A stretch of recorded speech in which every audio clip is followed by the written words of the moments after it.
قل أعوذ برب الناس হে নবী, তুমি বলো, আমি আশ্রয় চাই মানুষের মালিকের কাছে, ملك الناس আমি আশ্রয় চাই মানুষের আসল বাদশাহর কাছে, إله الناس আমি আশ্রয় চাই মানুষের একমাত্র মাবুদের কাছে, من شر الوسواس الخناس আমি আশ্রয় চাই কুমন্ত্রণা দানকারীর অনিষ্ট থেকে, যে প্ররোচনা দিয়েই গা ঢাকা দেয়,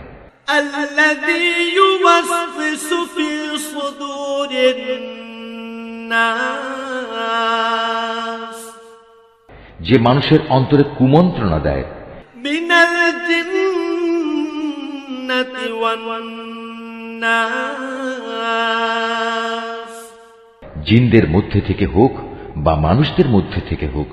তাদের অনিষ্টের হাত থেকে আমি আল্লাহ তাআলার কাছে আশ্রয় চাই।